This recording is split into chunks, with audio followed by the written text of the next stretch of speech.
We're live, Chair. Thank you. Yes, it's come up on my screen as well. Thanks very much. So, welcome everybody to the Children and Young People Scrutiny Board, 29th of March, 2023. For those who are attending through this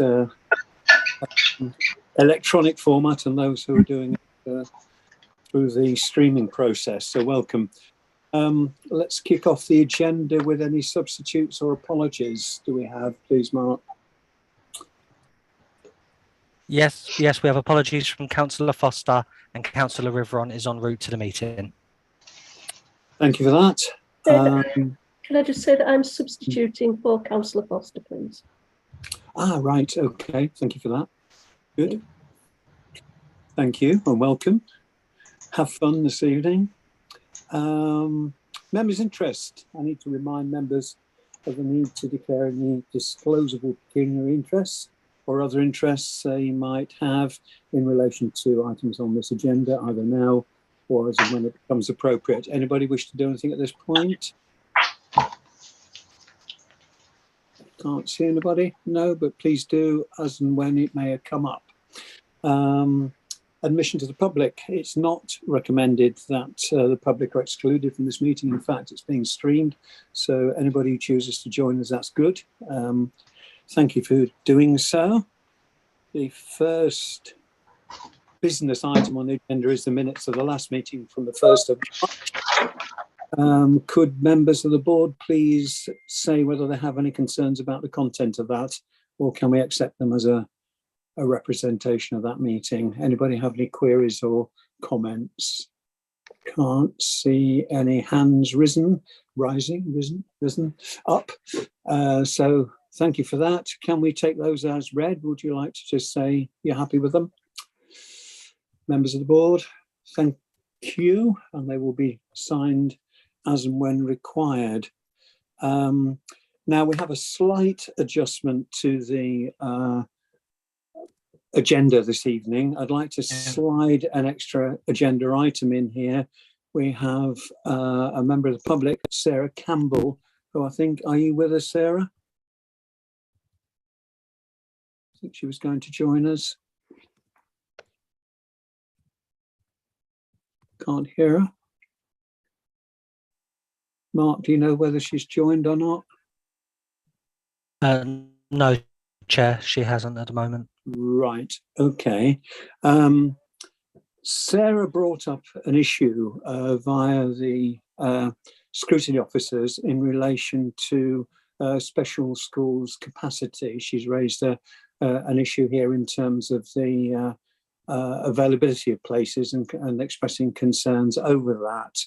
I was going to let her just raise that question and give us a little bit of background on it, not least because I do think it is an important issue, and because I'd like to talk about it in item 8, the work programme, for introducing an item in the future programme on that particular issue. So perhaps if Sarah does manage to join us and she's still around, then she may wish to give us a little bit of background on that under item 8, the work programme. Okay, so that was my sort of slotting in an extra item. Let's move into the main items on the agenda. Item 5 is the electronic health needs assessment of children, the EHNA process. Who's leading on this one for us, please? I'm going to lead on that one this evening, Chair. It's Naomi, Calderdale Public Health. Oh, good. I know, Naomi, yes. Thank you. So obviously it's an opportunity for us to look at the survey undertaken across primary and secondary schools and what this means for children and young people in the borough, focusing on both emotional and physical health and well-being. So as ever, we assume that board members have read the report. And if you would just like to give us any bullet points or additional items or bits you want us to focus on, Naomi, very happy to take that and then open it for questions. So please fire away. Absolutely. Before I start, I'll just clock that we've got 3 primary head teachers with us this evening who Excellent. are here for the Healthy schools item, but I'm sure they'd be more than happy to chip in to the H&A discussion as well in terms of their experiences of delivering the H&A and working with the H&A results. So members might find that interesting to hear their perspective once I've given them a bit of overview. I was hoping that might be the case, and thank you for if you've organised it, and thank you for the heads coming along. So we look forward to speaking with them a little later. Naomi, do you want to carry on with your bit? Yeah, absolutely. So by way of background, a recap for most people who've seen this one before, we've been running the H&A or Pupil Health and Wellbeing Survey for over a decade now in Calderdale. And every year, all our local secondary schools take part, and over 80% of our primary schools. Two of the EH&A indicators are now outcome measures as part of the Calderdale Wellbeing Strategy. So as well as bringing the H&A results to this forum, we'll be taking them through the Developing Well Partnership Board next week, so that we can discuss really how we best respond to these results as a system, so that it's not a public health owned piece of work, nor just something that public health respond to. So we'll take that through Developing Well. The results that we're looking at this evening, the key findings report that members should be cited on, are for the 2022 survey. We're currently running the 2023 survey, so these are last year's results. And what we've done in the key findings report is present the results from 2019 pre-pandemic and 2021, 2022. There obviously wasn't a survey conducted in 2020.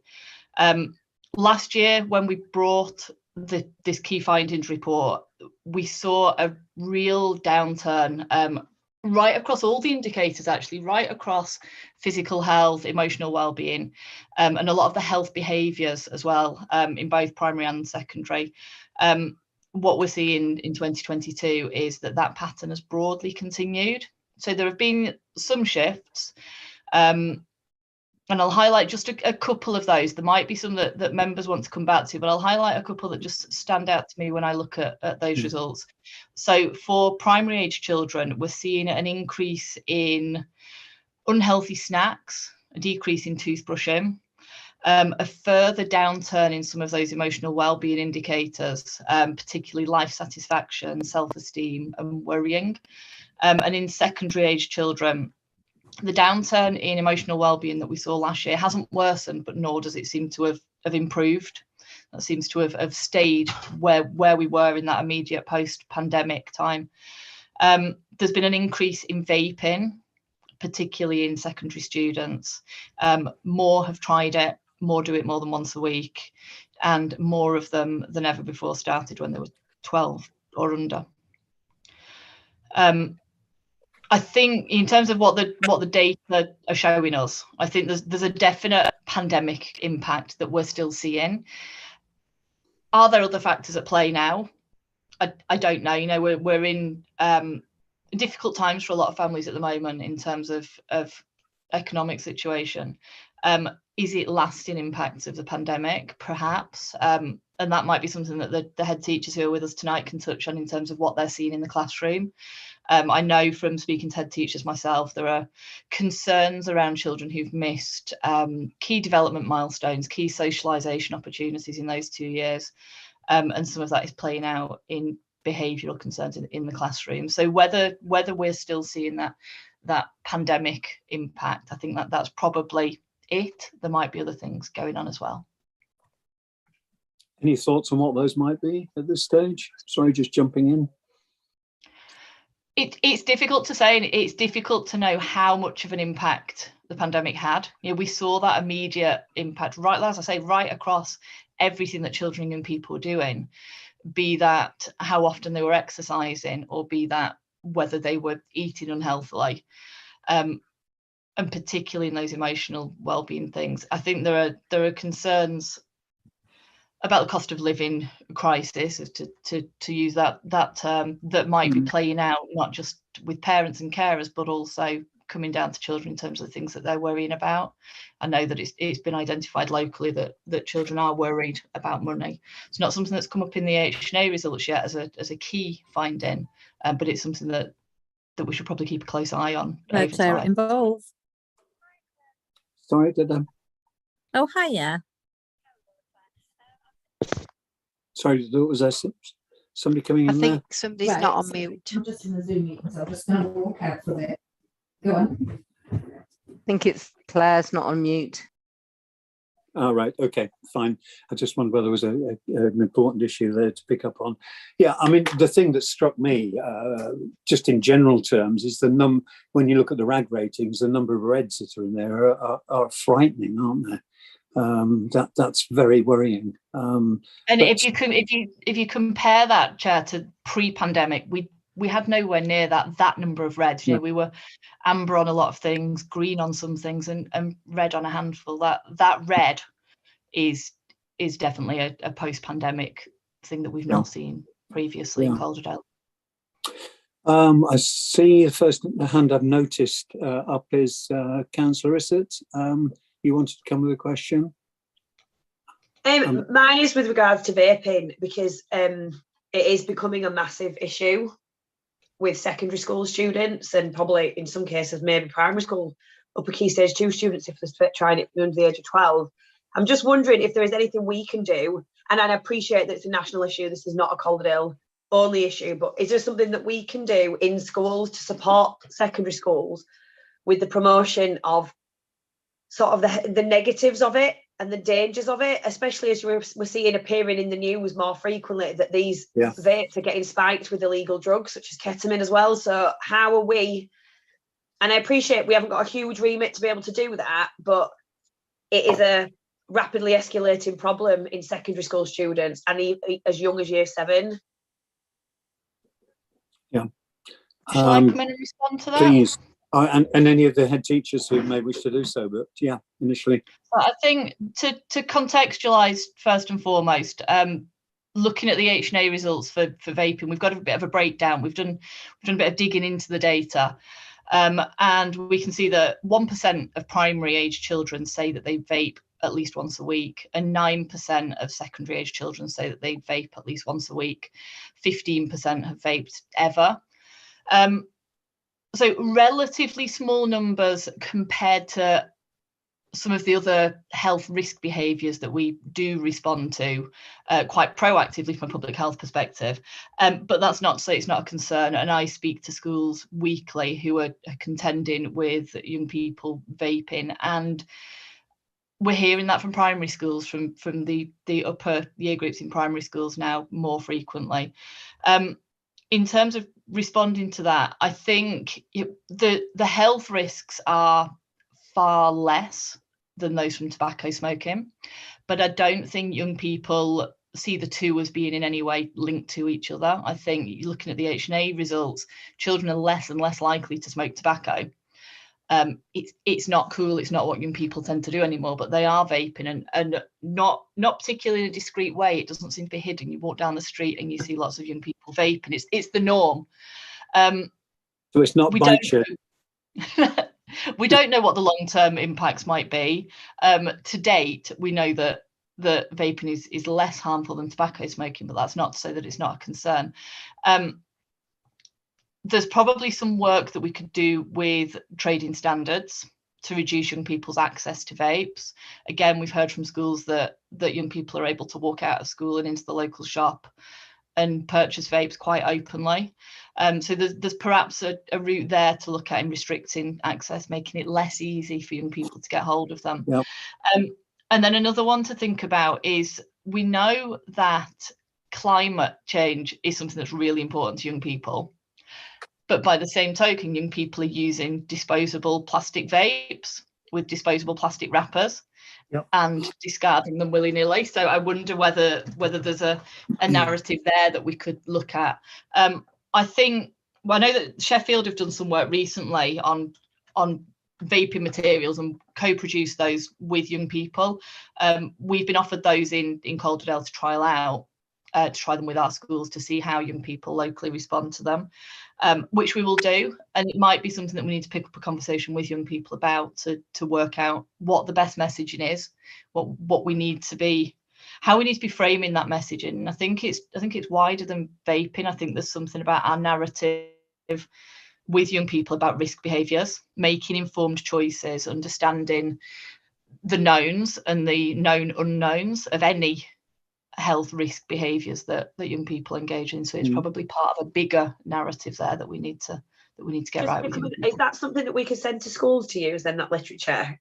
Because obviously schools are incredibly busy places, and for a teacher to then find time to research and produce an assembly or a form or pastoral or PSHC based resource would take quite a lot of time. And if we've got something that we could send to every secondary school in Calderdale, then that would be a massive help just to start with.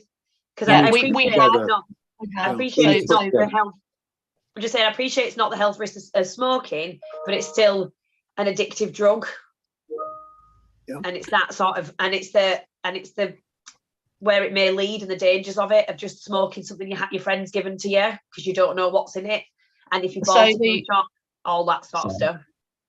The resources that Sheffield have shared with us have been shared with both our primary schools and our secondary schools through our school health and wellbeing network.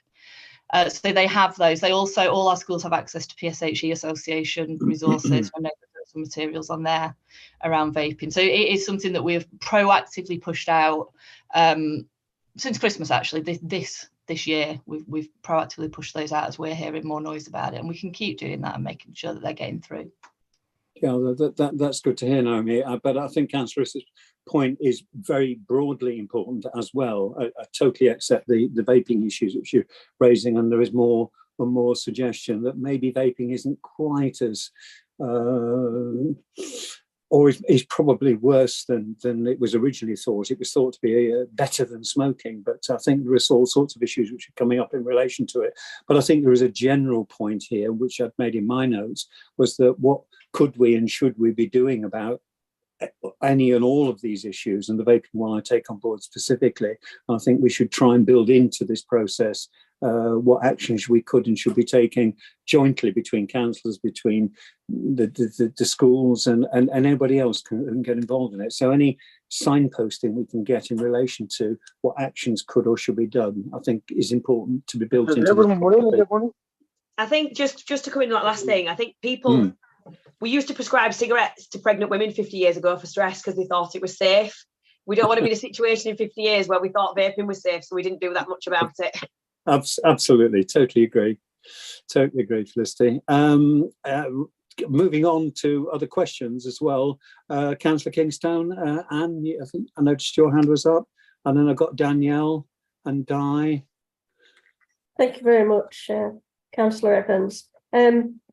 Very interesting in that difference, just staying on the vaping for a moment. I wondered how that compared to smoking previously. Fascinating that in the secondary table it shows 83% have at some point tried vaping, and I wondered how that compared to smoking previously. Well, that's what I'm seeing, Sarah. I think it's 83% of people who've tried smoking, but that's only of the ones who've tried smoking. It's not of all children. Oh, right. So of the ones, right, I misunderstand the table. Great, thank you. Right, my other question was just about attainment. Generally, we know that certainly nutrition and exercise do have an impact on attainment, and I wondered whether, and then I realised actually it's probably difficult to tell whether it's specifically because of nutrition and exercise issues, or whether it's just generally because of missed work during the pandemic. So it would be difficult to know, but I wondered, does anybody have any idea whether this is impacting attainment? Do any of our heads have some thoughts on this?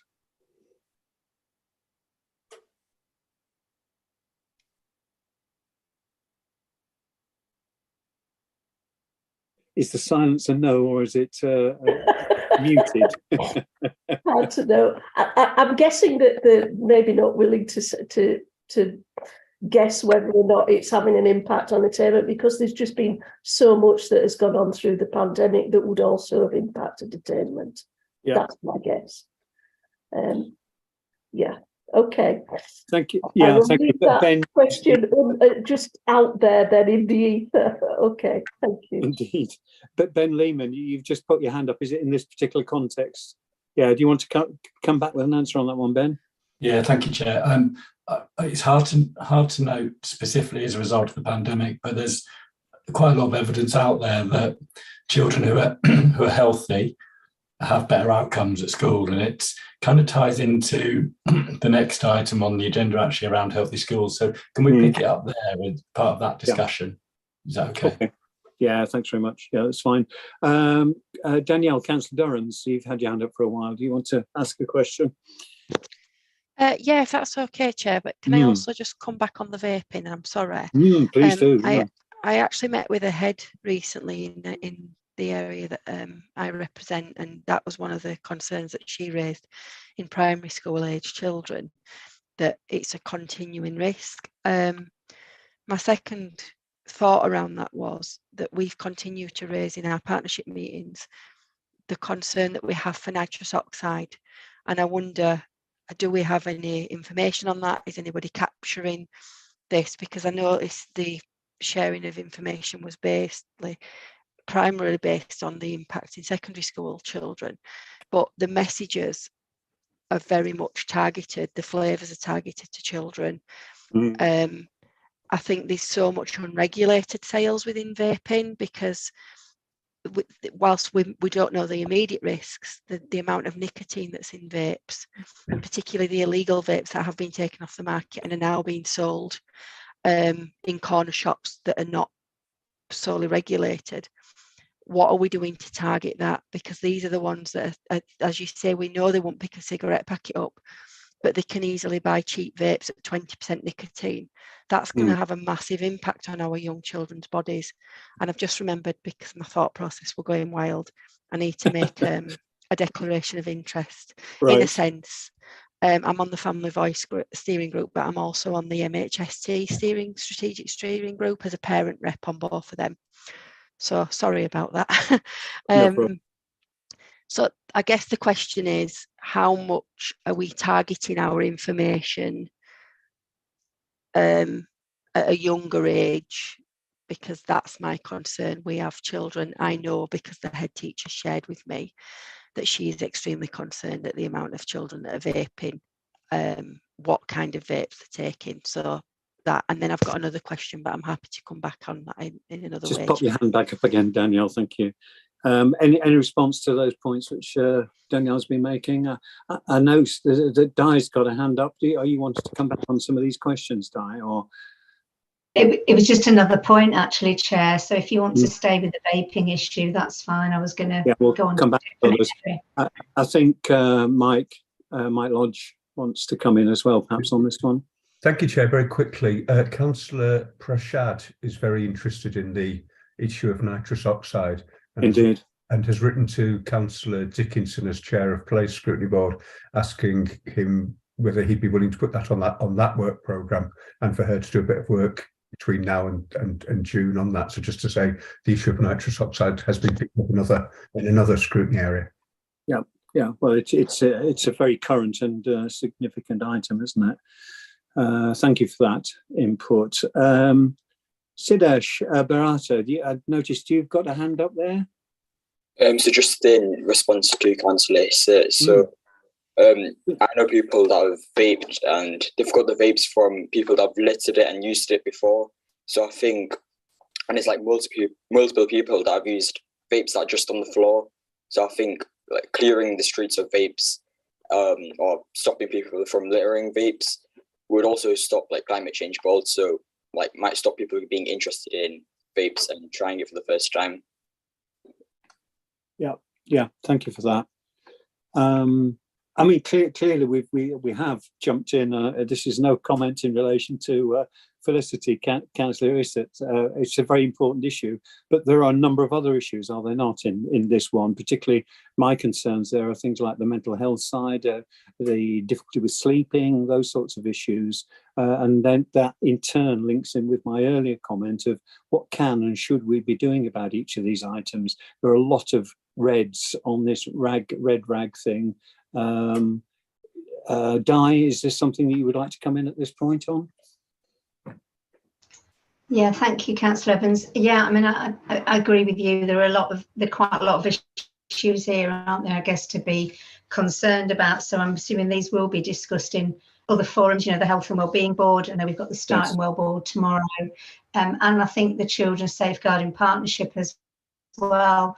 One of the areas I was sort of noticed, but I did correct myself because I was understanding the data a little bit better while we were talking, was about the, you know, the risk, particularly to young girls, but also some boys, around the sexting, around the sexual harm, because that was worrying me. But then I did understand that when you look at the figures around sexting, which are quite alarming, really, obviously it talks about actually 14% of reported in last year, 14% of the whole cohort of secondary school pupils have reported being involved in sexting. I guess that's probably underreported, I would suggest. But of those, you know, we're talking about, of those who have been admitted, that 70% of saying they've received an image, 53% have received images without asking. And we know this is a huge problem in, you know, secondary schools and with the younger population as well. So, you know, some of those risks around the social media and this behaviour around harm, you know, which, you know, a lot of them don't recognise it's an illegal activity either when you go down quite a high percentage.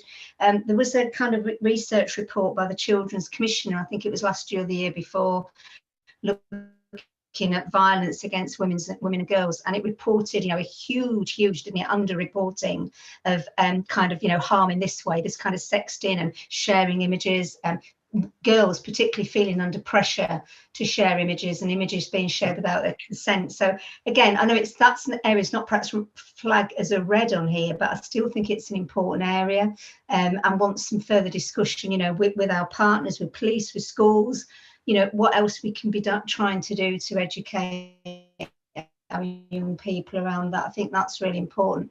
And I suppose the other thing I was interested with to ask perhaps Naomi or Ben maybe was how our position in Calderdale on this kind of maybe compares with, you know, do we have any data about the region, the Yorkshire and Humber region? So do we get a sense of, yeah, it's really important that we understand our own context in Calderdale, but have we got some more concerns about vaping or about, you know, emotional health and wellbeing that other areas in Yorkshire and Humber might be reporting? I was just interested in that as well. Thank you. Yeah, thank you, Di. That was one of my questions about the comparisons with other areas. But I think you're right also in the sexting thing, in that by its very nature, it's likely to be underreported, isn't it? And therefore, yes, it might not be red, but it's still a major issue area. Diana, Councillor Tremaine, you've had your hand up for a while, I think, as well. Do you want to come in at this point? Well, yeah, Danielle later. Danielle, were you first? I've got you next on the list. Yeah. Okay, do you want me to do mine first, or do you want? Yes, please. Yes, please, okay. Diana. Just a really quick one, actually.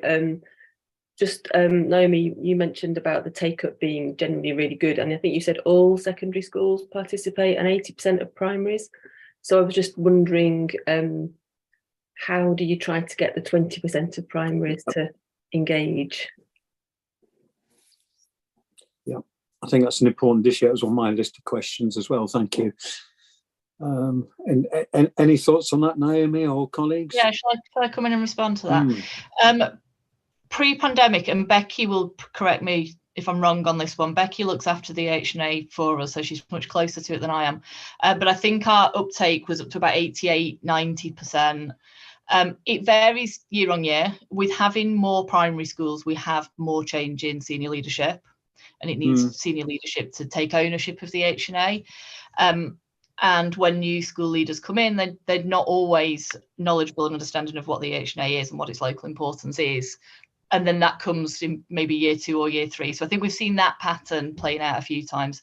So it's not a consistent 20% that don't ever engage. There are a handful that don't engage at all.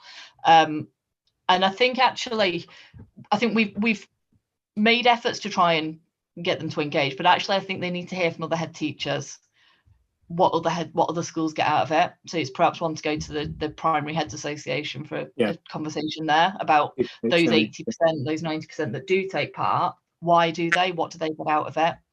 So that schools are actually hearing that message from their counterparts, their colleagues, rather than from us. Yeah, that's comforting to a bit, that the 20% who don't respond varies, so it's not regularly a group which are non-responding and therefore potentially an issue area. Danielle, you wanted to come in, and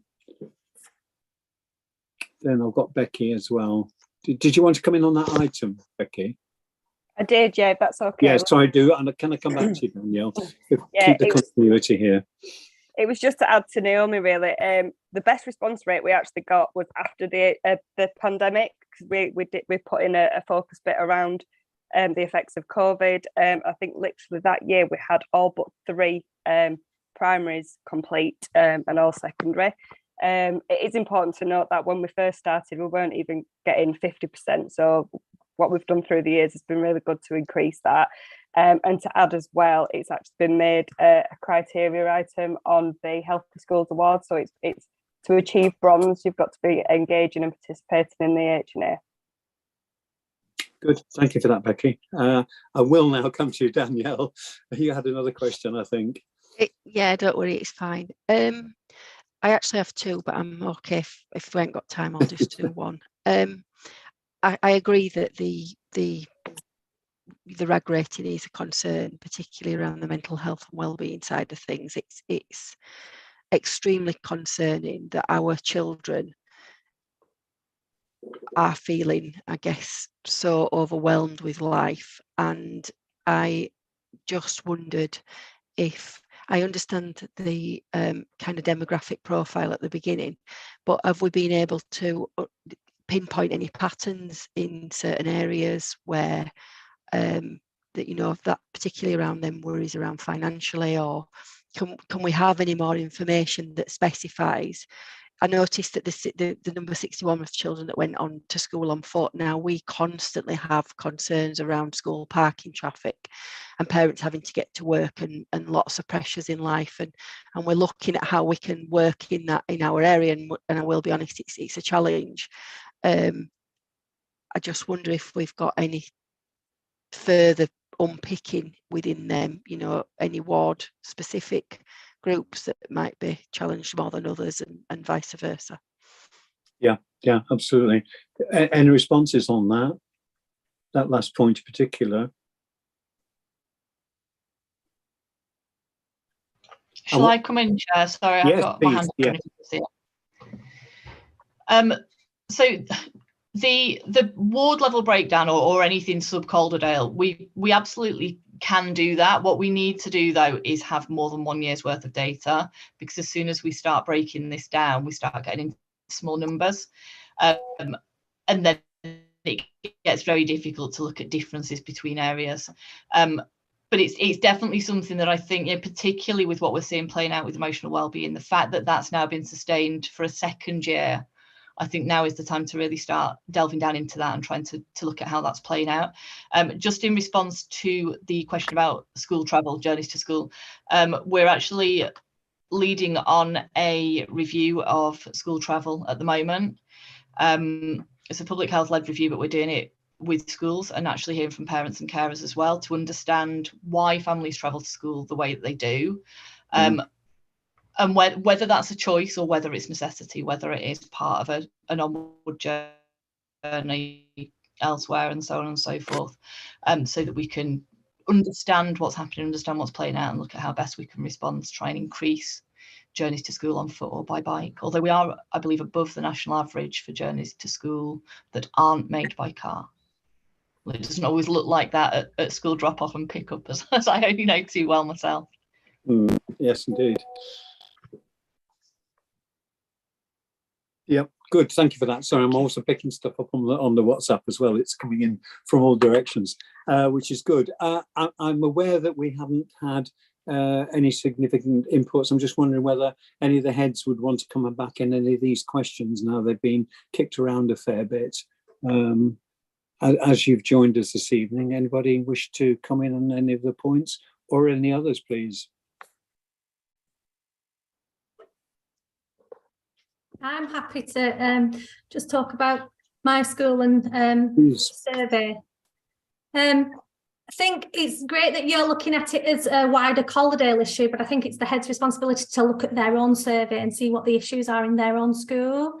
So obviously when I get my survey back, my results back, I go through it with a fine-tooth comb and unpick the issues that are in my school. Now, obviously I don't get children's names and I don't get individuals. I get girls, year 5, girls, year 6 and boys. Yeah. But I do try to endeavour to kind of look at patterns, look at trends, look at things that they're doing through that survey, and then address that through the curriculum that they're taught. I think Naomi worked really hard because we used to do the survey quite late in the year. And I raised at that time that I didn't feel that then we had time after the survey, because the year 6s leave quite quickly and then they're in high school. And if they've highlighted some issues, we haven't got time then to teach the curriculum. So Naomi then changed it so that we could actually do it earlier in the year. So it opens in January and we can get it done. So then actually we can then see the issues and then we can challenge those issues or, you know, teach to those issues. So I don't have an issue with vaping at my school. That's good. But where I do see issues, we do put in the curriculum. So I will then meet with staff in staff meetings and say, right, this is what's been highlighted through the survey. Right, I want this teaching and I want this doing. Our PHSE curriculum's got a bit of flexibility in it so that we can do one-off lessons or do a series of lessons that are not on our overview. So I find it really, really useful. And I don't know why other head teachers or other senior leaderships would not find it useful to have that insight to your cohort. Yeah. That's interesting. Thank you for that. Is that something you also go through with your governing body? I'm chair of governors at a primary school, and that's something we look at there with governors on occasion as well. What are your views on that? And I don't actually go through it with my governors. I go through it with we have like a pastoral team at my school, so we will go through it with the pastoral team.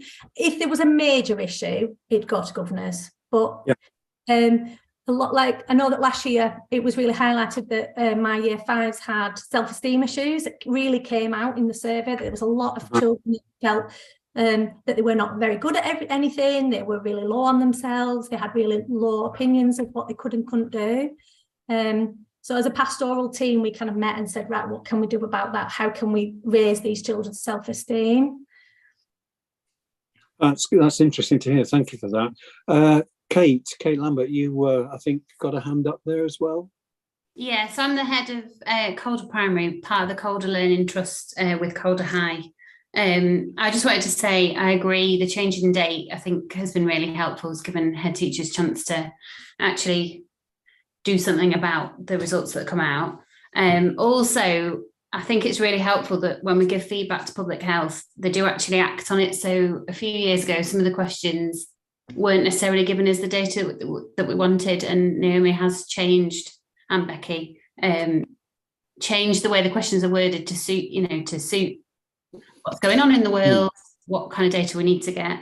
And then what we found interesting is actually, even though you'd think primary and secondary would come out with very different issues, we've actually found some very common issues with the EHNA in the Calder Learning Trust from primary and secondary that we can then work together to tackle.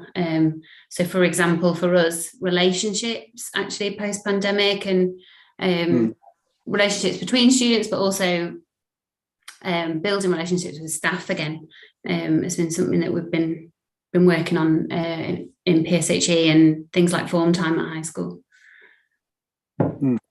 Thank you for that. Yes, and please feel free to shout, wave your hand again if you want to add something.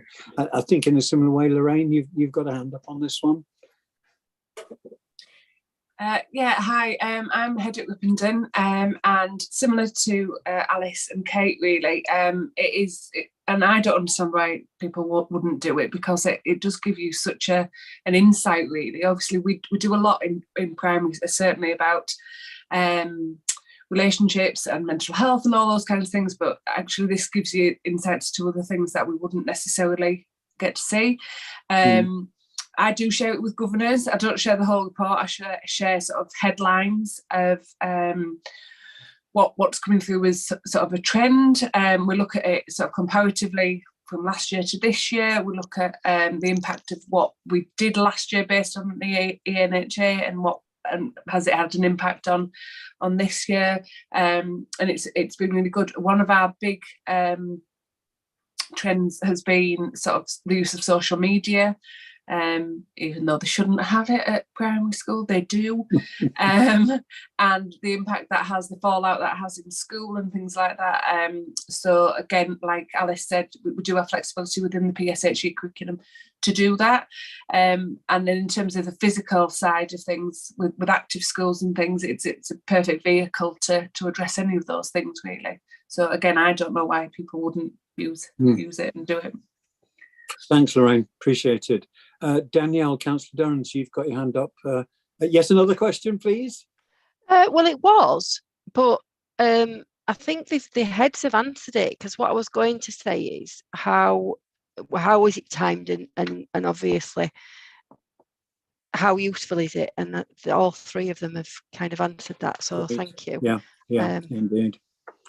Yeah, I think yes, I think it's a fascinating survey. There's a huge amount of data in it. It is worrying with the reds in the red rag sort of area.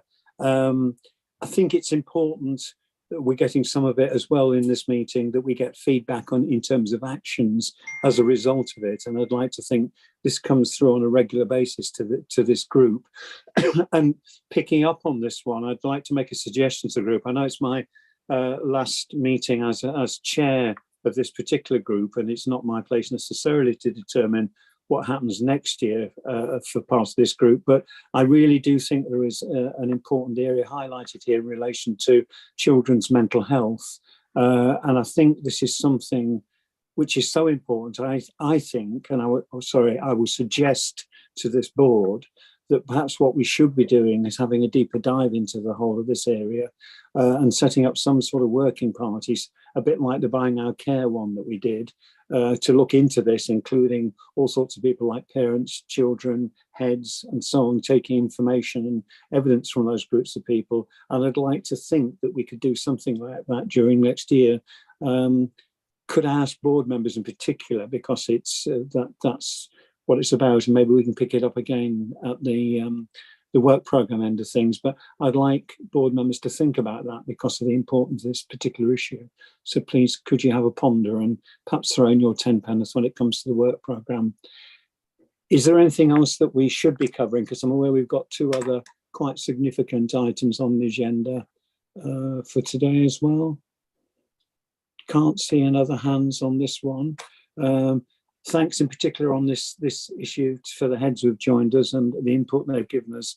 As I say, I think we need this as an ongoing thing, which we do, obviously, but I think it's important in terms of feedback and actions resulting from this information to make us feel more comfortable that, given the issues, and I know there's all sorts of other things, and not least because of being a chair of governors at a primary school, I'm very much aware of the issues in terms of time and funding and so on related to that. So yeah, let's keep it on track. Ben, I'm aware that do you want to add to this one, Ben?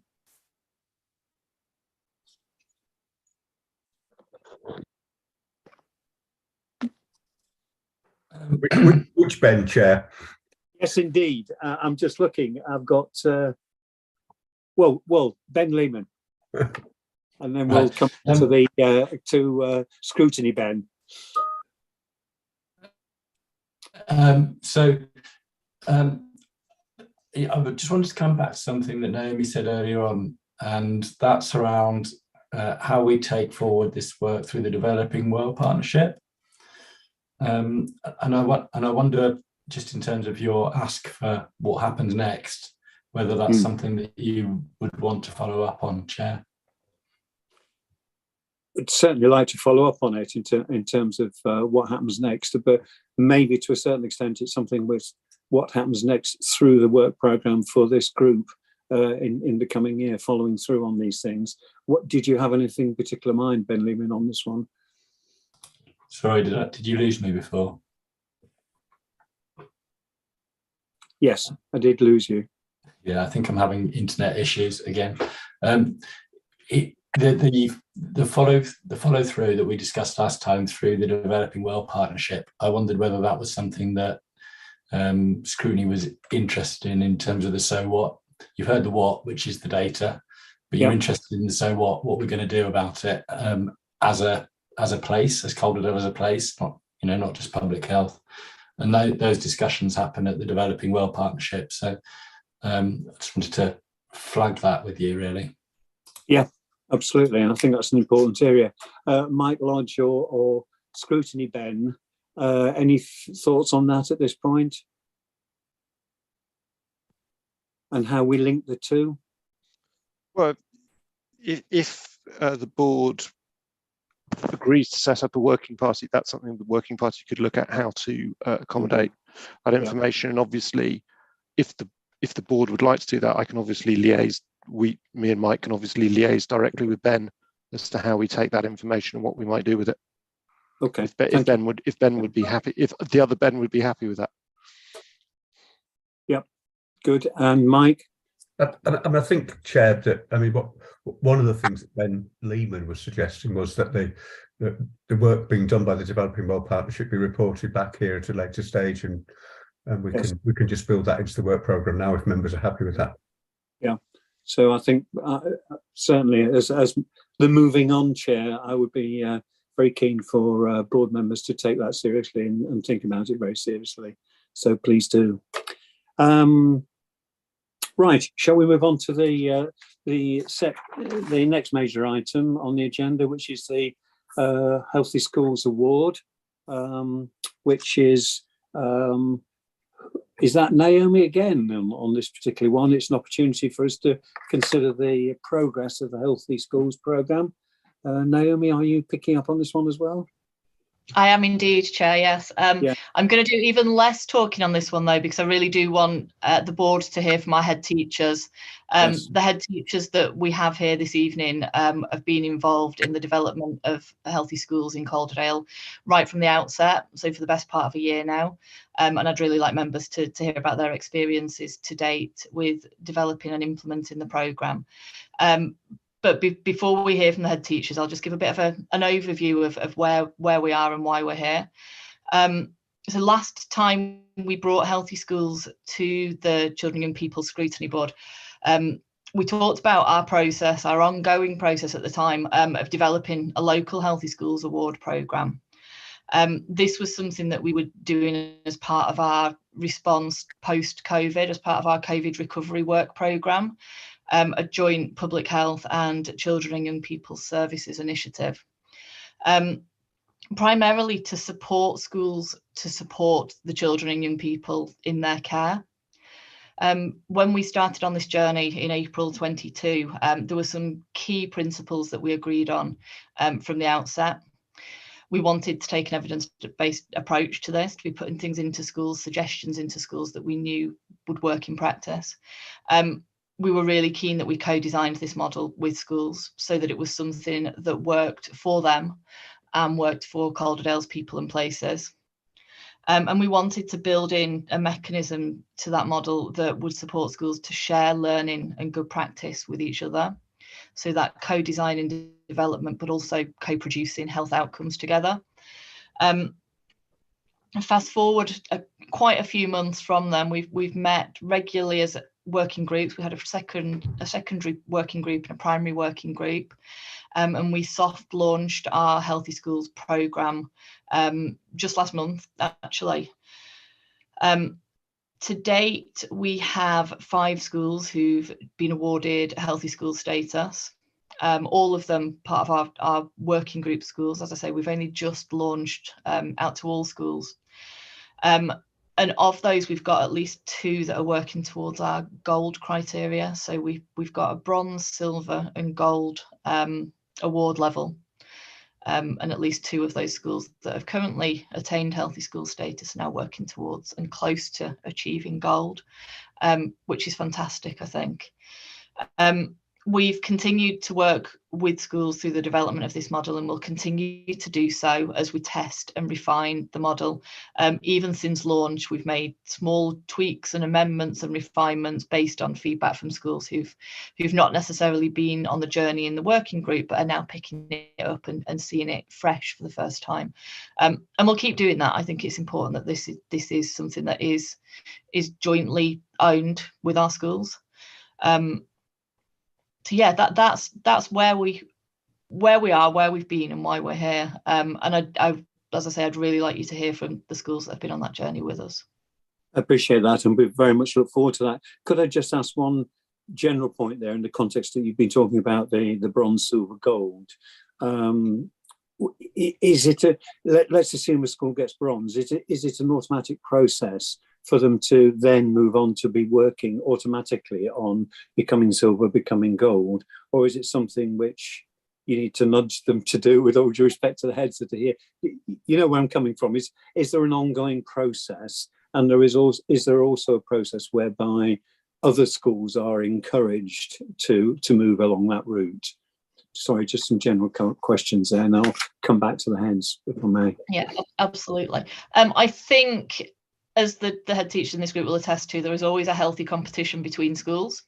Good. And I think that will work in the favour of this programme, that as soon as you've got a school doing something, other schools want to know what it is and what they're going to get out of it. The award programme itself, so the way that we've set the levels, again, this came from schools themselves, is that we've got the bronze award is things that we think schools more often than not will already be doing. Some of those key principles, key things that are in place: healthy school food standards, doing the H&A, supporting children with unmet health needs, getting them into access into services, and so on and so forth. When a school puts in for healthy school status, they get the framework with bronze, silver and gold. So they're asked to tick as many boxes as they can, not just to focus on one area. And what we've seen so far in the audits that we've done so far is that a school will be ticking away thinking that they might achieve bronze, and actually they're 2 steps away from silver, or they think they're going to achieve silver and they're 2 steps away from gold. So a happy accident, I suppose that is, but it's actually in itself is encouraging schools to go that extra step, get that higher award level. Yeah, that's very positive. Thank you for that. Lorraine, you certainly got your hand up on this one. Do you want to come in? Yeah, hi. I came with Naomi to the Scrutiny board, was it about June, I think, to talk about the working party and things like that. And I've just really come back to talk about the implementation stage, really. So I'm one of the schools that Naomi talked about going through it and going, oh, actually. And so we went straight in for silver. And one of the questions on the scrutiny panel last time was about workload. We appreciated that, about how much workload it would be for school staff. And the way we did it, and I can't speak for others, but the way we did it was at SLT level, because one of the criteria of the healthy schools is that an SLT member sort of leads on it, so it's got that bit of sort of kudos and a bit of authority in school. We did an initial sort of scan through. The document isn't overly onerous. It's broken into different domains, so if you wanted, you could take section by section, week after week, if you wanted to. We did it in an afternoon, really, as an SLT, and then we took it to staff, and actually taking it to staff was really powerful because they brought in other things that we kind of not forgotten about, but oh gosh, yes, we do that, don't we? And we were one of the schools that Naomi was talking about, not a million miles off gold. So when you go for gold, so the different domains that you look at for bronze and silver, you then specialise in one area. So we do an awful lot around physical activity at our school, so that's where we're heading down for our gold. And coerced might be a strong word, Becky, but the arm was up the back a little bit, and we're going for gold in the summer term. So by the conference in June, I'm hopeful that we'll have submitted ready for an assessment to go for gold in the summer term. It's not massively onerous. It's things that, as a school, that we're wanting to promote anyway. There's a few things on there which we hadn't really thought of and thought, gosh, yeah, actually that would work really well for our children and our school and our setting. And so, yeah, it's a really good process. And I think I've already spoken at our cluster meetings about it. So we work in clustered local cluster areas. So I've already spoken to some cluster heads about it and got a little bit of interest going there, which is good. And as Naomi says, a little bit of healthy competition. Yep. So yeah, it's gone really, really well actually. The audit process as well, Becky did that with us a couple of weeks ago. Again, really thorough, really rigorous, but sort of validated what we were doing. And actually that's not that we're doing it for a badge, but it's quite nice recognition of the work that we are doing. Of course, yeah. Thank you for that. Thank you. Lorraine. Kate, you've got your hand up. I'm also interested in whether there's any cost implications to this. Again, recognising the budgets are very limited at the moment, have been for some time. But Kate, please, your contribution. Yeah, so in terms of cost, I don't actually think currently, I don't think we've spent any money. Don't have much. But a lot of the things, when we've been looking at the pilot, things that we've included are either things that schools are doing or things that are simple enough to do. And I know Naomi's been very conscious about money. Things like asthma-friendly school status, Sugar Smart, some of those initiatives that I didn't know about before that we've gone for as part of this are free. So it's not about paying for badges and things. I was just going to say, just to build on what Lorraine said, really, we're aiming as a through school to go for gold for emotional health and well-being. But when we had our audit recently, actually Rebecca, who is the physical active schools leader, came out to do our audit, and she showed us how many things we already had for physical. So again, she just gave us some great ideas of things that we can do, don't cost anything, don't take an awful lot of time, that can help us then achieve that as well. The one that's the most difficult for us, if we're talking about challenges, because we are competitive. So if I'm going for gold in 2, what is holding me back for going for gold in all 3? And the trickiest one for us is food and nutrition. And when I've written down why, they all come back to cost. Sustainable sourced food, waste and recycling is really difficult because there's a cost to it. Getting children to cook food, again, it's having the resources to be able to do that and have the equipment and things. That's definitely the biggest challenge, although we're hoping to work with Naomi on a bit of a school food plan next. Good. Thank you for that, Kate. Councillor Kingston, Anne, you've got your hand up, and then I've got Danielle and Diana. Thank you very much.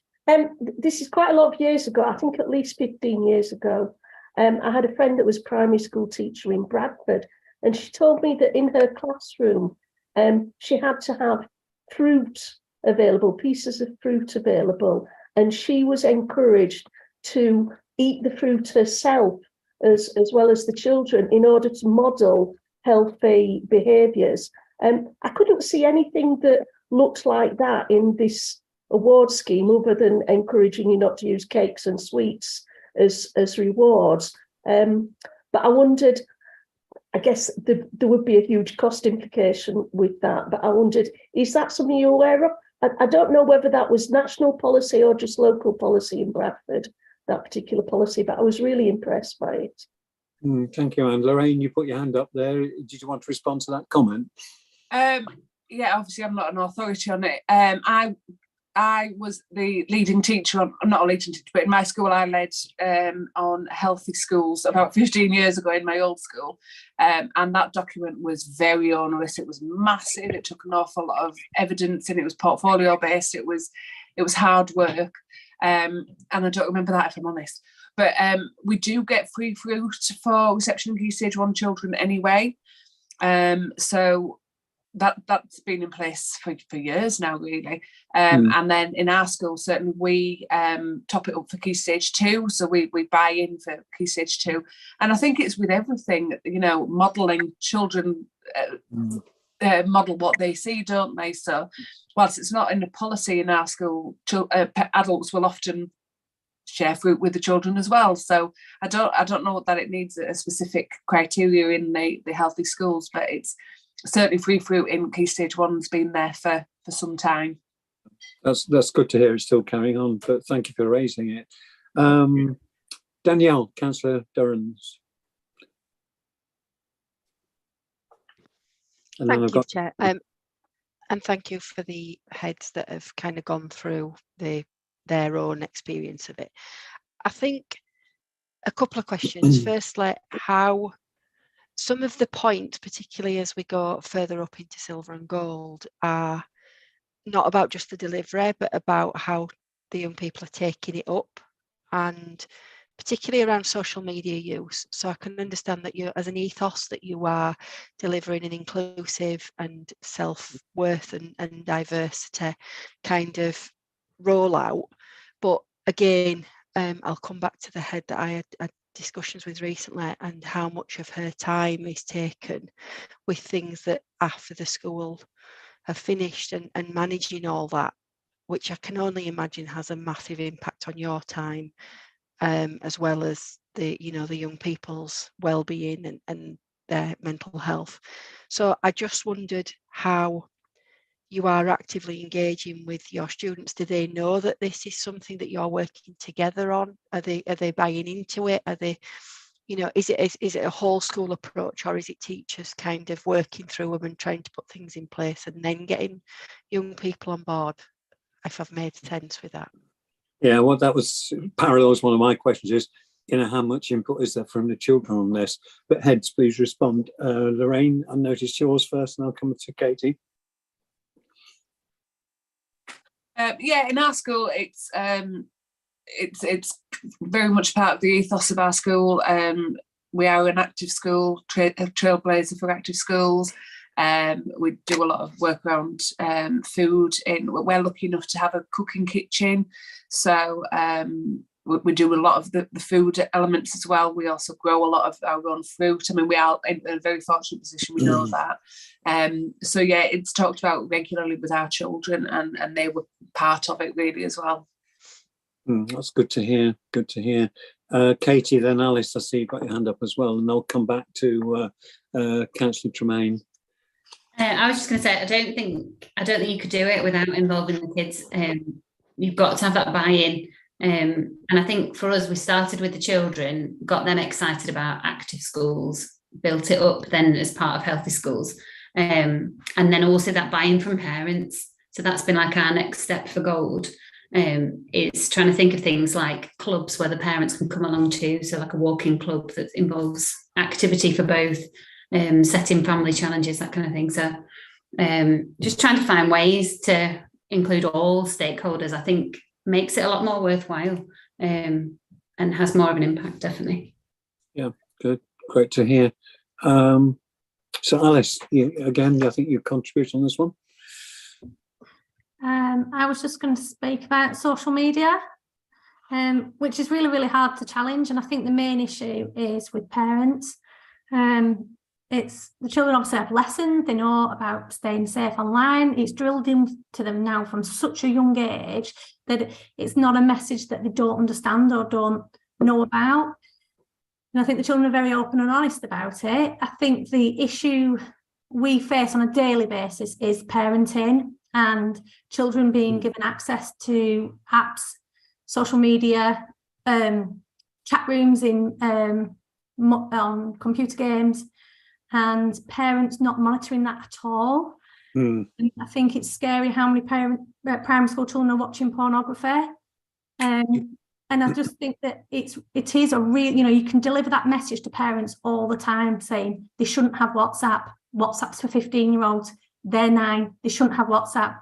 But actually, it's the parents that need the work. I think some parents don't regulate at all what children are doing online. And as a school, you can put on online safety lessons for parents. You can do parental workshops.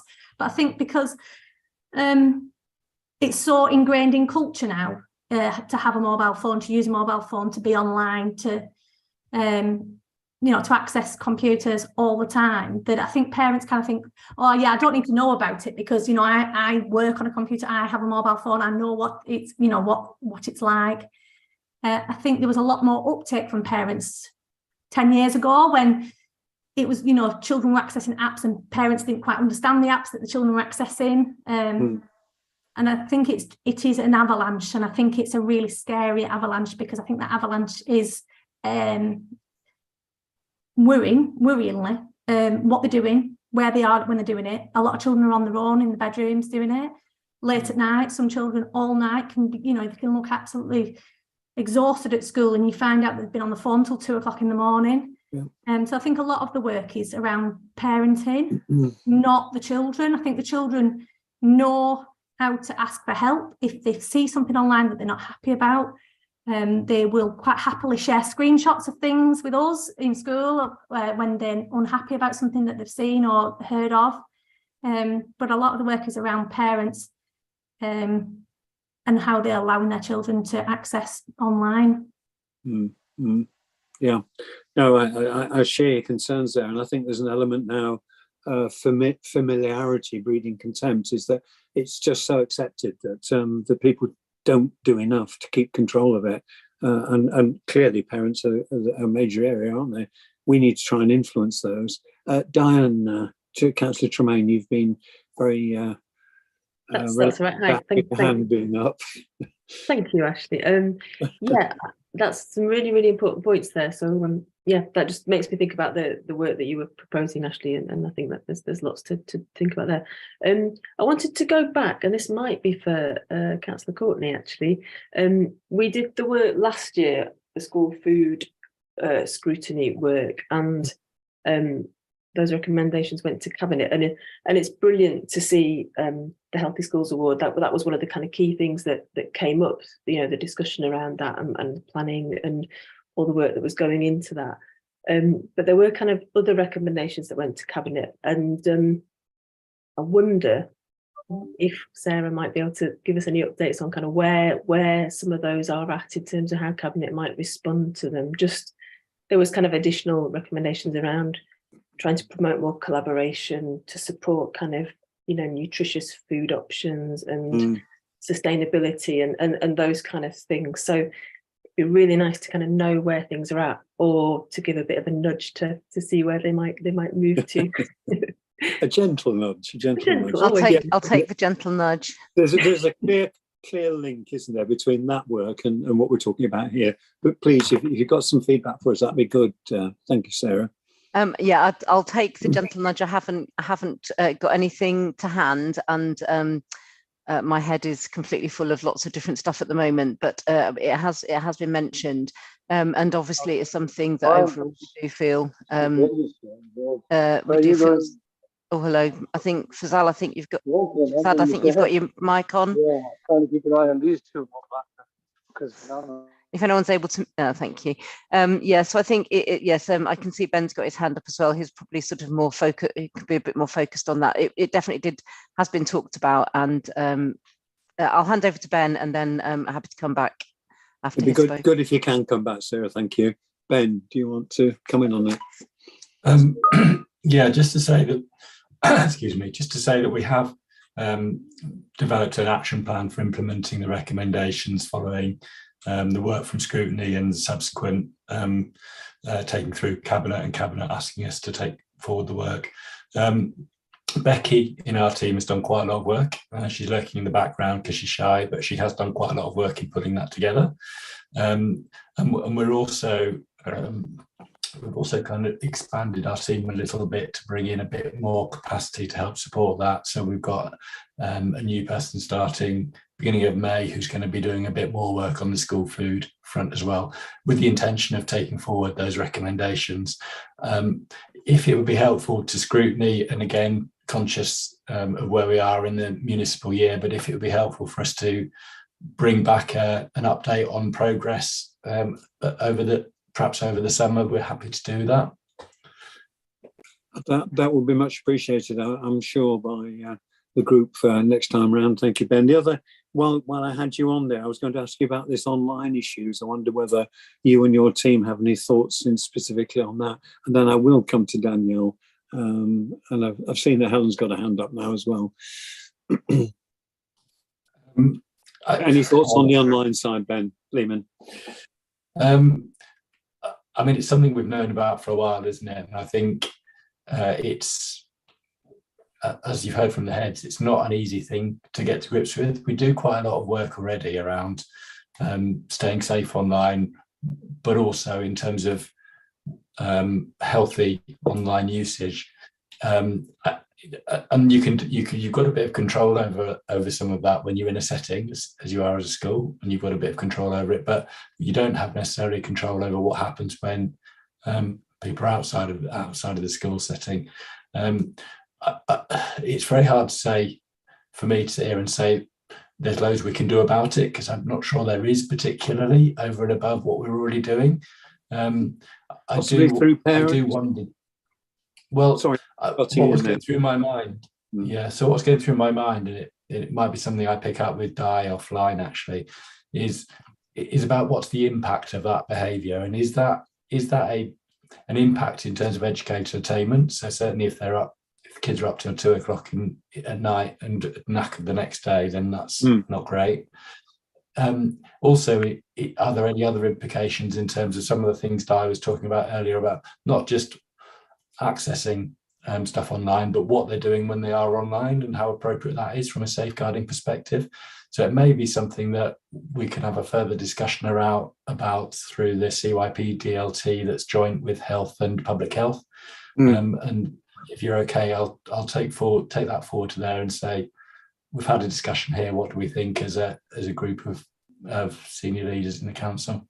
I think that would be good if you could, Ben. Thank you for that. Councillor Durrance, Danielle. Thank you, Chair. Again, a question for the heads really around diet and the impact, because we've been told this week that food increases are going up 17% on the whole, and I know the school that I'm a governor at will do some amazing work, but children are often coming to school hungry. Meals are being reduced, and attainment is ever so difficult when you have children that don't have full tummies. I just wondered if that, I know one of the other heads, and I can't find her on the screen, so I'm sorry, who said she can grow her own food, that how that's impacting on increasing, or decreasing school budgets and the challenges. And I just wanted to say, I have asked a lot of questions, but I know you all do amazing jobs, and the fact that you're here and you're buying into this is brilliant. But Absolutely. Is that okay, Chair? Thank you. Yeah, thank you. And I totally support what you've just said there as well, a final comment. I've got Helen, Councillor Riveron, and then I see Brenda's got a hand up as well. Come back to you then. Helen. It was actually a fairly similar point to the one Danielle's just raised, and that is around food poverty, cost of living crisis, and obviously all the aspirations about healthy eating are things we will share. But just looking at that and thinking about, like, there's more volunteer at the food bank, and clearly people are relying on food bank. A lot of it is going to be processed food because that doesn't go off. And clearly, when you are really struggling, your food bill, it might be things that make you feel full rather than things that are healthy. And I'm just wondering, it's not a very specific question, but in terms of meeting these aspirations around healthy eating and not stigmatising people who are already in food poverty. I know there's some excellent things going on. Some of the things like like some of the initiatives we have in Ovington, where they have like food tables where people can help themselves to free fruit and vegetables, are fantastic. But it does sound like it's really challenging, and I'm wondering, looking at some of these things, if I were a parent sort of really under pressure and food poverty, I think, I'm never going to be able to provide these. And I'm just wondering, how can we support people in food poverty to make healthy choices? Yeah, very appropriate question, Helen. I'm not sure how easy the answer is, but I'm aware of that. But it does seem to me it's a fundamental question we're facing at the moment. It doesn't negate the question at all, but I just think, Anybody got some views on that?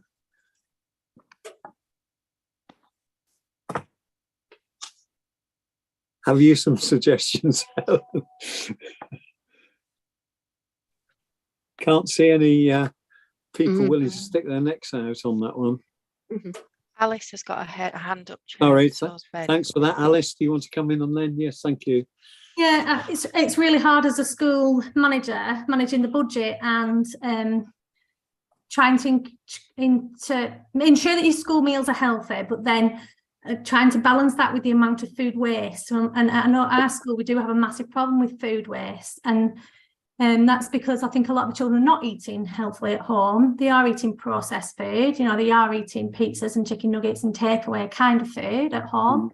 And it is a really fine balance. I know that we budgeted £60,000 this year for us to buy the food to supply for our school meals, and we've spent 96,000. I know that my school, I think, has got the cheapest school meals in Calderdale. Our meals are £1.90 a day. And that's for obviously children who are paying for them, not the universal free school meals for infants and the children that are on free school meals. But obviously I am going to have to put up my prices, because actually the amount of food, the food that we're buying, we're not actually covering what we're making. We're actually working at a loss at the moment on school meals. And I think therefore as well, we are having to do an auditing exercise where we have gone through every meal and worked out how much that meal is costing per child. And then we are having to knock some of the more expensive meals on the head. And that's a real shame. I eat a wide range of food, and I would like a lot more variety on our school meals. I'd like a lot more vegetarian options, a lot more variety in salads and things like that, but the children just don't eat it. And actually you've got a climate issue there of actually how much goes to food waste, and actually how much are you throwing away when children are refusing to eat that food. So it is a real hard balance to get the menus right, get them at the right price. And I don't know if you know my school, but we don't have any grounds at all. There's nowhere we can grow food. There's nowhere where we can do that kind of the children. And, well, maybe we could grow about 5 carrots a year, but that's not really going to cut it, I don't suppose. And so it is a real challenge, and that challenge is real. And I think it's quite an idealistic world to kind of say, let's buy food locally, let's look at how far that food has travelled to get to the school, let's look at more vegetarian options, when actually it is a balance between food poverty. And actually I'd rather a child have a good meal that they eat, that they're full from, because actually for some of our children, we know that's the only hot meal they'll get that day. So it is a really hard balance, and I think we have to be very open and honest about that. And most of the food I eat is vegetarian. I don't drink cow's milk, I drink oat's milk. So, I've got quite a varied palate, but actually I know the children I'm serving, and a third of my community are disadvantaged, and a third of my community are using Tomodon Food Bank. So I know that I actually have to make sure that the meals that I'm cooking are affordable, one, because the price hikes in food, but also that actually are going into the children's tummies. And there are obviously, from what you're saying, significant impacts financially for the school itself as well, because of food waste and things like that. I'll take that on board. Thank you for that. I've got Lorraine and Ben with hands up. Brenda, I think these might be in relation to this question. So if you don't mind, I'll take those and come back to you if I may. Yeah, thank you. Lorraine, did you want to come back in on this one, and then Ben? Yeah, I was just echoing Alice, really. We've obviously, it's budget time in schools, and we've just analysed the spend for school meals, and we're 29% over what we'd budgeted, and that is, we're in a different catchment to Alice. A lot of our families are more affluent. I've got I've got 20 children, so 10% are disadvantaged as opposed to Alice's 33%. It is a different catchment, and I've just had to put my school meals up as of after Easter, just because our budget, like many budgets, we're struggling. However, again, it's a balancing act of, if you put the meals up, you're going to turn some children off a school meal because it might be more affordable to make a packed lunch. But again, because it's a different demographic, for a different reason, lunchtime is the main meal for a lot of our children, because they're in wraparound care, from 7:30 in the morning till 6 with professional working families. So our lunchtimes are really important for our children, because it's the community and the sitting down and enjoying a meal together. We do grow our own. We're quite early stages with it, but anything that we grow goes into the kitchen. We've just introduced at February half term a new system where the children come in the morning and choose their meal for that day. So that has massively reduced food wastage, because the kitchen literally make the number of portions that have been ordered. So that's had a really big impact. But school meals are really tough and it's expensive. And what we don't want to do is turn children off from having that hot meal, certainly in the autumn, winter time. But it's a balancing act. I can't carry a £30,000 overspend either. It's tough. Yeah, understood. Thank you for that. Ben, you want to come in on this one as well, Ben Lehman? Yeah, I think you've heard from Alice and Lorraine already. There's a similar point I was going to make. Actually, the most important thing at the moment in the context of the cost of living is getting a hot meal in kids. And so from a public health perspective, I'd love everybody to be having the healthiest meals they possibly could. And actually, from a cost of living perspective, some of these kids, if they don't eat the salad that they're given, won't get a meal at all. So I do think it's a really tricky balancing act. And I do think schools work really hard to get as many meals in children as possible, and to make them as healthy as possible in the context of what children will eat. So I think we need to be careful not to be too idealistic from a public health perspective about it at this point in time. I think I can see Mike's put a comment in the chat, which is helpful, I think, in that the health and wellbeing are having an informal workshop about cost of living crisis and health, and maybe we can feed some of this discussion into there for a bit of a broader discussion in terms of what it means for food, but also what cost of living means, not just for our residents, but the impact it has on, for example, the schools, who it's now costing a whole load more to provide meals than it did before. It's not just residents, it's not just families, it's the people who support those families as well, kind of feeling the crunch a bit, I think. Yeah, appreciate that, Ben. And I think the importance of the health and wellbeing board links and so on. I think it's important that these various groups do overlap and feed into each other, which I think is very important. Finally, I'll get round to Brenda. Would you like to ask your question, please? And thanks. Yes, thank you, Chair. It's really more a comment than a question, but it relates back to the issue around parents not actually supervising what their children are engaging with online and all of that kind of thing. And I was dismayed to hear one of the heads saying that it's almost like an avalanche of horrendous things that children are accessing. Children, as they said, up until 2 o'clock in the morning on their phones, viewing goodness knows what. And I just wonder how soon the time will come when actually the failure of parents to supervise their children properly online and on social media will become an area of child neglect and child safeguarding and child abuse. I can see it just around the corner. Thank you, Chair. No, thank you. Thank you. Very valid comment. Thank you for that, Brenda. I think we need to move on to pick up the third major item on the agenda this evening, unless anybody's got anything they're frustrated by not being able to put forward. Did I see? No, you put your hand down now, Brenda. Thank you. So thank you for all the input there, particularly from our heads who have joined us this evening on this item and the previous one as well. So thank you very much for that.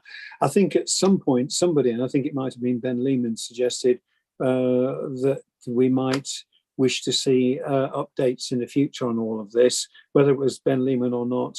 Yes, please, I think is the quick answer to that one. we need that as an ongoing process, which is important. So yeah, thank you very much for that. Good. Can I move us on then to item number 7, which is the Stable Homes Built on Love and the implementation of the strategy. This is based on a government document in response to the McAllister report from further back, and the government's looking at what would appear to be some quite ambitious actions in relation to this process over the next couple of years. Who have we got who's going to do the key points bit on this one? I'm sorry, I hadn't made a note. So it's myself, Councillor Evans. Right. Di. Yes, sorry, Di.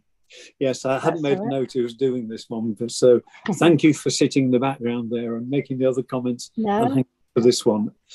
Please Right, go ahead. well, yeah, thank you. So the panel have got some slides within their agenda pack. So you'll see some slides that we've included, and these were actually shared with local authorities from the Department of Education in a couple of webinars they've shared with us on this. So I'll try and give you some of the key points and not take up too long, because I know you want some discussion. But there is a lot in this. There is a lot in it. So as you saying, Councillor Evans, this comes on the back of the independent review of social care, which was published last year, which was really trying to grapple with. It was a long review that Josh McAllister did, you'll be aware. He took lots of soundings from the sector and from people with experience of working in the sector and care experienced people. So it was a huge amount of work. And it also took into account, and the DfE have considered as part of this, not only that review, but also the review into the murders of Arthur Labino Hughes and Star Hobson, the Child Protection in England report.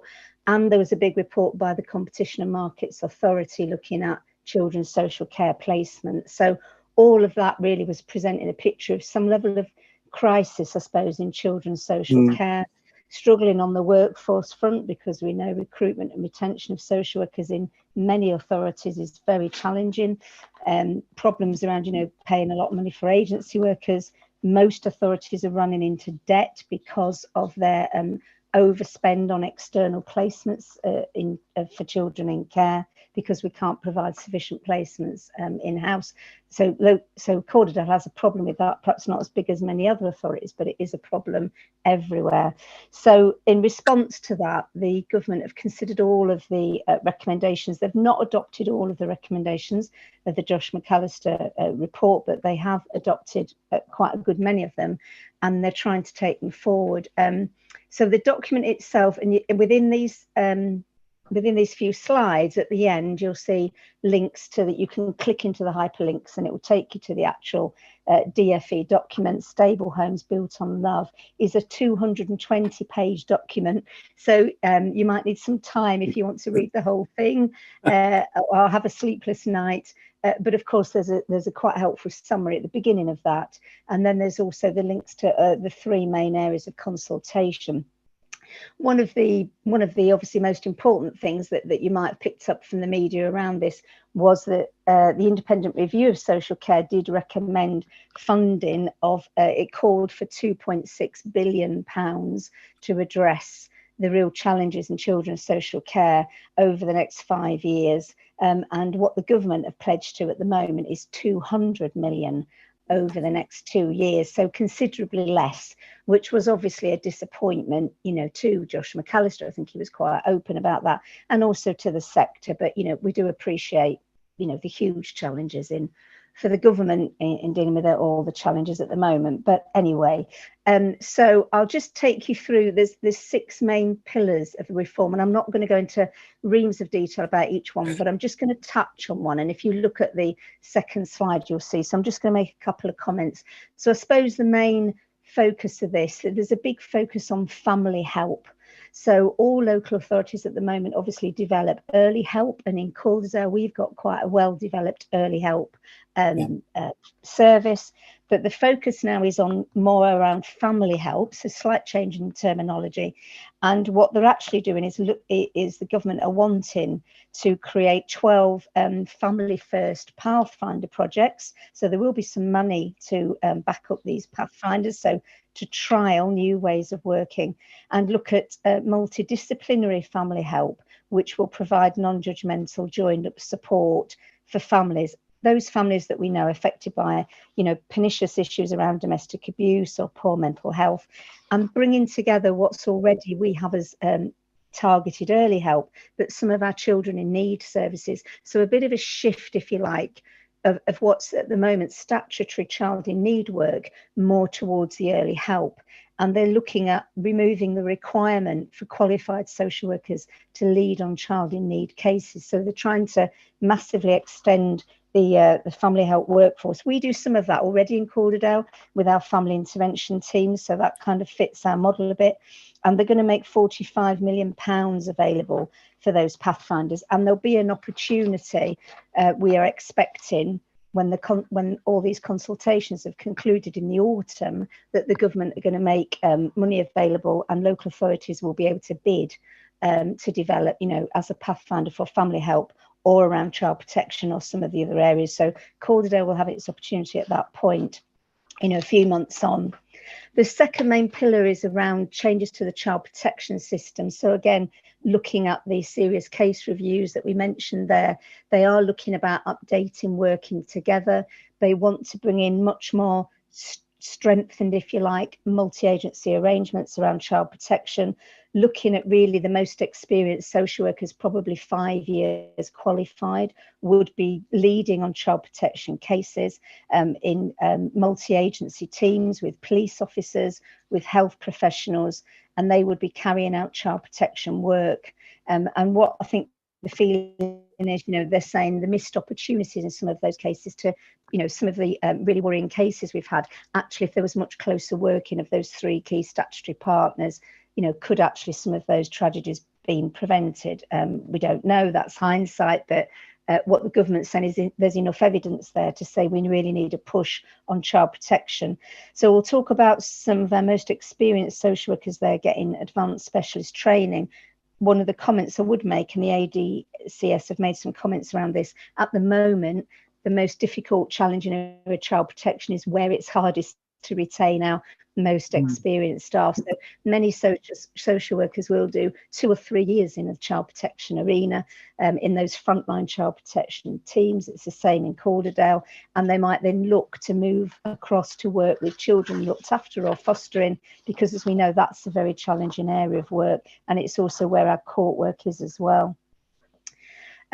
They want to look at family networks. So the third pillar is really around family networks, and what they're talking by that is much more support to develop kinship care. So £9 million devoted to developing kinship care, and the government have pledged to deliver a kinship care strategy by the end of this year. And they'll be looking at much more use of family group conferences and things like that. So to pull on existing family networks for children to prevent children having to come into care, because obviously a lot of the concern here was we've got too many children in the care system and we're not serving them well by a lot of the arrangements that we have at the moment, and the demand in the system. And then there's quite a lot of work around foster care. So Pillar 4 talks about putting love, relationships, and a stable home at the heart of being a child in care. So there really is a big push around foster care, developing more foster carers, recruiting and retaining them. So over £27 million the government have pledged into foster care, and much more training around trauma-informed training for our foster carers, and recruitment of another 9,000 carers is what they're looking at over the next 3 years, and giving them an above inflation rise in their minimum allowances. So the government have already said we need to raise foster care allowances by around, I think it's 9 or 10% by April. We had already given our own foster carers in Calderdale quite a good rise of 5% last year, when many had only given them 3%. But again, we've got to find that money from next week to increase their fees further, to bring it up to that kind of 10 or 12% level that they want, which we are doing. And in Calderdale, we've also recently, Cabinet has agreed to give our foster carers an exemption for council tax, which has been really, really well received by our foster carers. And we know we're seeing a recent thank goodness we've seen a recent increase uptake in interest in foster people wanting to foster in Calderdale. So we're already seeing some good response. We've got more families waiting to be assessed in the system than we've had for some time, and more assessments ongoing. So we hope that's really good news for us, and it's very much needed. And then talking about children in care, so it's quite a lot around the care side. Again, commissioning care placements. So the Department for Education has backed the care reviews proposal to transfer responsibility for commissioning of care placements from individual councils to looking at regional care cooperatives. This is perhaps one of the more controversial areas perhaps in the review, but to ask local authorities to group together in a region and develop these care cooperatives. I think some of the local authorities and some of the AD, the DCSs, think there's quite a lot of challenge around this, and it needs a lot of careful thinking through how would it work. But what the government want to do is test this in 2 pathfinder areas. So before they roll it out, they're going to test this again over the next couple of years, probably in pathfinder areas. But this is trying to address this issue about insufficiency of placements for children in care, and trying to tackle this excessive profit making that we've seen, by some private providers in the market. And talking about there's lots of, in the document, there's lots about relationships for children in care and care leavers, £30 million being spent on family finding, befriending and mentoring for looked after children in care and care leavers, all of which we'd really welcome and is warmly welcomed. And they're suggesting that the grant made available to children leaving care will increase from £2,000 to £3,000. I'm not quite sure exactly what the timescale is on this. Some of the items they've suggested they've committed to, but we've not always got clear timescales. Some things might be coming in later this year, some things might be coming in next year, but they're consulting on all of this at the moment. I'll talk about consultation in a sec.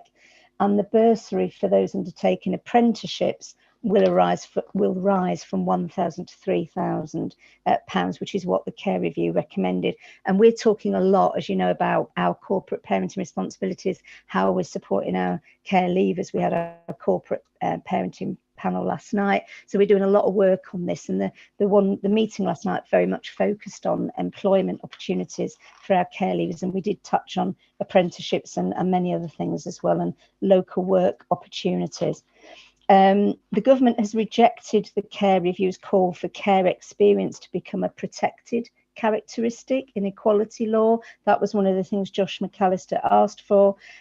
We are working locally, if we can't make it a protected characteristic, certainly to give it, that special status, if you like, within Calderdale. We're doing a lot towards that by bringing in the covenant for care leavers, which again we talked about yesterday at corporate parenting. But the protected characteristic obviously would have given a legal requirement for public bodies to tackle inequalities facing those with care experience and prohibit any discrimination against them by businesses and employers. But the government were concerned, they were concerned about self-declaration of care experience could possibly increase stigma for young people who've been in care. So they kind of balance that, I suppose, and then they've decided against that. Again, this will be something, people will respond to in the consultation.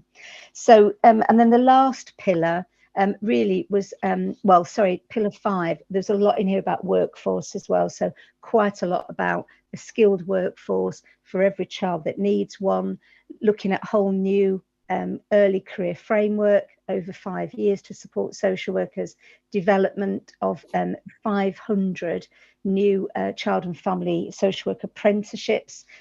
So lots around workforce. They're also looking at agency pay. I've referred to agency pay, and there's a consultation out about capping the pay of agency social workers. what we've had in some areas, and we've suffered with this a little bit in West Yorkshire, particularly when one authority goes inadequate and is really struggling. We've had this experience over the last couple of years with Bradford, as we know. They have been paying higher and higher and higher wages to their agency workers, and sometimes that acts as a pull to some of our most experienced workers who, you know, cost affects them and everybody else. So the government have said, no, we want to cap the pay for agency workers across the country. This was really called for by the sector, by the ADCS and everybody working in the sector. So that agency workers, their pay will be on a par with permanent workers, and that's really welcomed. And just finally, there will be a new framework. They're looking at introducing a new children's social care framework and data. And really, that's the whole outcomes for young people that we're looking for.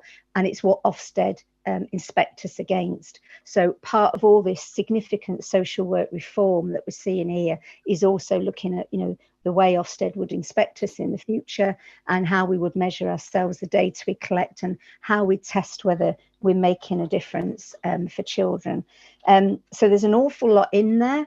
And then just to explain that the consultations that I referred to, the links are there at the end of those slides, those 3 main areas of consultation. They are open to everybody concerned with the sector. They're open now. So young people, foster carers, yourselves, anybody working or concerned about children's social care can respond to the consultations, and they're open until the 11th of May. What we've done in Calderdale is we've done a briefing to all the managers and the staff around this, and then myself and the principal social worker, Louise Ambler, we've set up 3 specific briefing sessions later in April to support the staff. Any of them who want to join the call will look at these consultations in a bit more depth, because there is so much in here. It can be a bit overwhelming. So we said we'll do some specific sessions for staff around these in a little bit more depth if people want to come on and just understand what it is they're being asked to respond to. I think because it's so massive, we can't just have one Calderdale, you know, response to this. I think there's going to be responses right across the sector, and then the government will respond to the consultation in September, and following that, local authorities will have an opportunity to bid for these Pathfinder status, you know, where they want to, and there will be funding available. I think certainly in Calderdale, I know talking to Julie Jenkins shares this view. We're in a good position to Calderdale to respond to the early help, the development of a family help pathfinder. I think we would be interested in the child protection one, and our police partners have indicated they would be interested on going on that journey with us around the multi-agency specialist teams. So there will be an opportunity, I think, for us to participate. But I think we, you know, obviously we would all want a lot more discussion further down the line to decide what's the right decision for Calderdale. So I hope that helps give you a bit of a brief overview. I'm sorry I've galloped through quite a lot of information, but I hope that's you have galloped. Thank you, Di. But I reckon it's very major. What I should have said before this item as well is, if there are heads still with us, they're welcome to stay, but they really don't necessarily need to. If you wish to. If you're still with us, then and you wish to go, then please do, and thank you for your contribution. It's a fascinating report, this one, but for me there seem to be more questions than answers in some ways, although you've tried, Di, to answer some of those questions. I think there are lots of good comments, as often with these things from government, but you know, what are the realistic implications for putting into practice? And again, some of those things you've picked up on, which I think are important, and things like the milestones about increasing recruitment and retention of foster carers. That's always been a difficulty with many authorities, but also in Calderdale, although it's good to hear some of the rise in interest in some of the things which are being done, which is good to hear.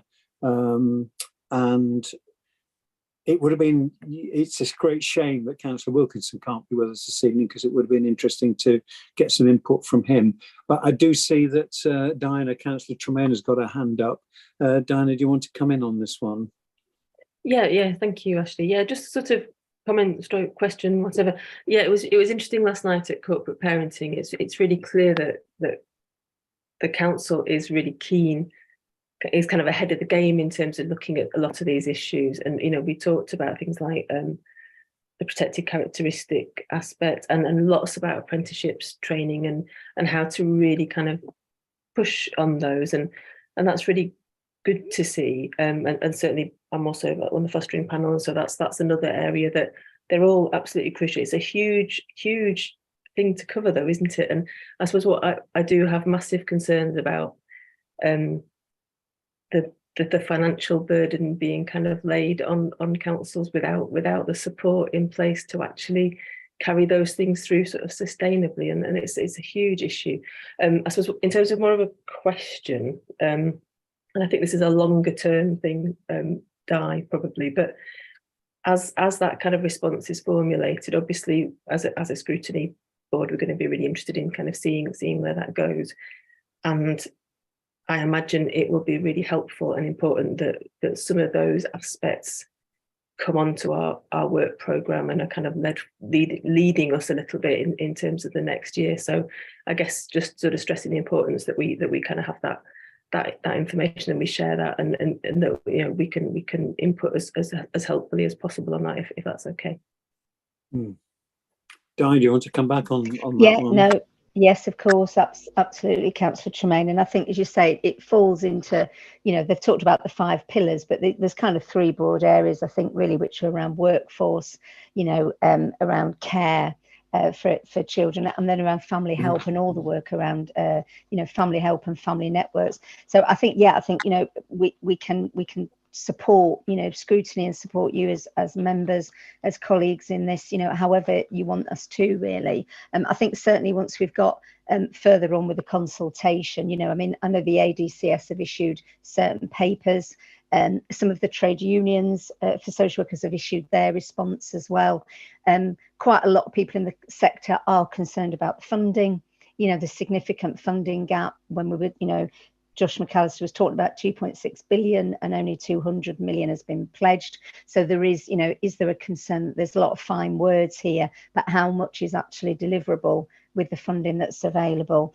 A lot of this will rely on, local authorities taking part in the pathfinders, but then trying to develop best practice that we can, that we can share around the sector, really. But yeah, obviously very happy if you want us to, take some of the key themes of this and then put them into work streams going forward, and we can report them back to scrutiny. Absolutely, of course, yes. Yeah, I think that's critical, and thanks for raising that, Diana, and your positive response, Di. Danielle, Councillor Dorrans, you raising hand. Yeah, thank you, Chair. I'm not sure if it's a question or a thought, but there might be one hidden in there. We're happy with your thoughts as well. So, and I'm probably going to come back as in my role on the Family Voice. We had the conference last week, and in the area that I was sharing some of the working, because we was put on separate tables, this particularly the pillar 1 around right support, right time, right place, I guess. And I was thinking as she was talking, by the time that they've got into social care and multidisciplinary, there's lots of layers to unpick, and some of the parents' experiences and challenges that they've had. And I think I'm going back to our previous conversations tonight is, I guess by the time they've got to asking for some support, they felt that they was in much bigger of a crisis, because how are they directed to the right place? They go to the GP directs them here. And I know we've talked about that joined up approach, but how do we ensure that the services prior to crisis are the right services and they're accessible and they're holistic? Because I know everybody's stretched to death, and that's absolutely clear, and this is and I also know how amazing the early help service is within Calderdale and how much that does. But I also feel that early help is wonderful, but there's a lot earlier help. So I don't know if that is worth coming back on, but it was just my thoughts really around right time, right place, right service. How do we ensure that the services before we get to social care are kind of putting the fires out quicker then they get to the point where they're aging. It's the early intervention thing, isn't it, as part of it. Di, did you want to respond to that? Yeah, just, absolutely. That's, it's such a good point, and it gets to the heart of it, doesn't it, really? And I think a lot of it does come back to the partnership working, the partnership work that we do, with schools and with other professionals. Again, we would love to see a big extension of our early help service as well. Sharon Field, who manages that, comes to me probably every week, with a bright idea. We could do this, we could do that, we could do the other, and so the ideas are there and the will's there, and we do what we can within the budgets that we have. So that's the constraints on us at the moment. We do have the family hubs work. So I suppose the family hubs is new and is developing. So, there's £2 or £3 million of investment there within the family hubs work. That's just new and getting started now. So, our hope is, I know Ben's on the call as well, but our hope is, working together with the family hub work. And although a lot of it is concentrated on the, the under fives or the under twos, there is some, allocation for some older children as well. And part of that work is also, now we're in a digital era, we're trying to bring together a much better offer, a digital offer, if you like, around signposting for parents. Because I think, one of the things is sometimes people say they don't know where to go, do they, to access help, and the landscape is a bit confusing for them. And they might ask a teacher or a professional at school if they do ask for help, but does that professional always again know where to signpost them? And they might think, oh, it may be a referral into children's social care, but because of our thresholds, it won't meet those thresholds. So it's that getting them to the right place, isn't it? So I think some of that work around, developing a really good, digital sort of offer for families that's a one-stop shop we've talked about. I know Ben and, Adam, who's working on the Family Hubs team, they're working very hard on this. We've had the same conversations in the SEND partnership board as well, about that really good digital one-stop shop for families to help them more easily access support that they need. I think that's needed, and I think also it is about expanding and more resources into the early help that we have, perhaps with the the focus more on the broader family help. I think it's the right direction to go in. I think the question is, does the funding enable us to go as far as we want, as fast as we want? I think that's the key. Very much so. I think this bidding process, I'm always frustrated by the bidding process, because you might get it, you might not, you might be lucky, and so on. But it's critical that we get some funding to do each of these things. I think you mentioned about making a decision on this bidding process. I think it would be great, as and when you come to it, that you keep us in the loop on this process and what's going on and when it's happening and so on. So please, could you do so in that sort of area? And my just general point, which I think I started with, that okay, there's lots of good stuff in the right words and expressions are being used in this report from government.